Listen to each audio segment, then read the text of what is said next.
when you do business and you cheat a supplier out of payment, right? He finishes the job for you, you pay him a third, or you pay him half, or you don't pay him at all. And your attitude is that of, come sue me. He doesn't have the funds to do it. Okay. The way you psychologically get over that is in your mind. You say, well, he didn't do a good job, so he doesn't deserve to get paid, right? It's his fault. It's his fault. Yeah, I broke the contract, but it was his fault because he didn't do it right. Or I'll half pay him because he didn't do it to the extent that I wanted it done, right? Again, you're justifying yourself, projecting onto other people. And that can work for a time, but you start to live in fear of being found out when you keep pressing on, when you keep doing unethical things in business. You know that people don't like what you're doing, even though you're projecting them as wrong. So you start to develop a fear of like, I could get caught, or I could get called out, or I could lose my business, okay? And that goes on for a while until one day you get exposed, okay? That's going to happen. If you're unethical long enough in business, you better get used to lawsuits. You better get used to being publicly exposed. You better get used to being publicly shamed. You will get caught eventually, all right? That's what happens, okay? Look at Bernie Madoff. And your reputation suffers and you're shamed publicly. Look at Jordan Belfort as a perfect example, okay? And don't believe this glorified version they portrayed of him in the movie. He was ripping off elderly, he was ripping off widows. He stole, they said, I think $100 million, and he's paid back maybe like $7 million of it, okay? He took drugs to get through the day. He was making incredible money, but he took drugs every single day to the point where he couldn't even drive his car, right, without crashing it. To live like that, he must have hated himself, so he would medicate with that amount of drugs just to be able to get through the day of doing what he was doing, okay? He lived in fear. I can't say this for sure, but I bet he lived in fear of being caught every day. When you're doing that much securities fraud and you know the penalties and you know the reputation and losing your business, he must have lived in fear every day, okay? And finally he got caught, and what the prosecutor says, he broke down in tears like a little kid in the prosecutor's office. He lost his reputation, he lost his money, he lost his freedom when he went to jail. Millions of dollars were lost for his investors. He was shamed publicly and attacked. And he gets out of jail. He tries to salvage his reputation by going into personal development. And again, every interview this comes up, and every interview he's uncomfortable. He walked out of a few of these interviews. He had to start going to Australia where the press was softer on him. Like, even now, he can't get that reputation back. You can't. People remember. Some people might buy in, but there's tons of people that remember, okay?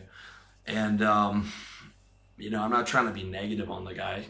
It is what it is, but I'm just saying that's one of a million realities that comes out to play when you're not ethical, okay? When you're not ethical, you lose friends, you lose a girlfriend, you can lose your business, you risk shame, you risk self-hatred, you risk jail, maybe even violence if you piss off the wrong people.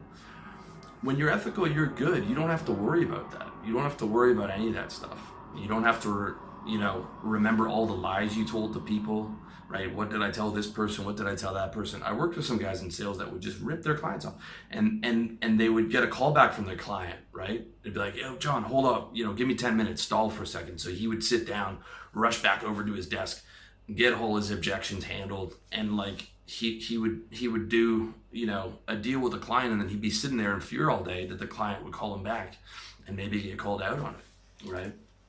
I mean, that's no way to live for your quality of life, okay? It's just easier when you're ethical. You don't have things to worry about. You don't have to worry about your friends hating you, or your girlfriend catching you cheating, or your client calling you out on something, or getting the charge back for the bullshit thing that you sold, okay? It's easier, and you get to feel good about yourself because you're not doing things that you hate. Even if you're just neutral, that's okay, but especially if you're doing things that you like, if you're acting like the kind of person you like, in the way that you treat others, in the way that you would want to be treated, then you get to feel good, okay? I feel great when you guys give me nice comments on YouTube, and I would say 95% of the comments are nice. There are some hateful comments on there, but the vast majority of it is nice. I feel good. I'm like, man, I helped somebody today. And that's not something I learned until I really got into this business. About 2012, I was like, I really like helping people in a very selfish way. I get, like in terms of my own self-interest, it makes me happy, right? And you'll find that if you act that way, it'll make you happy, okay? You'll get positive feedback from your friends, or you'll get positive feedback from your customers and your clients. Like, he really helped me get the right home, or whatever it is that you're doing, okay? And in business, you get more referrals, you get to keep your reputation. Warren Buffett says it takes a lifetime to build a reputation and 5 minutes to lose it. That's very true. And when you're not ethical, there will come a day when you lose your reputation. So guard your reputation, right? Don't cheat yourself out of happiness by not being a good dude.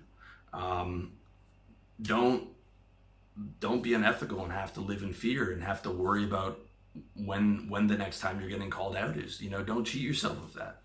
You can make money and you can be ethical doing it. That's a major misconception that some people have, like all rich guys are unethical. Maybe $1 billion, right?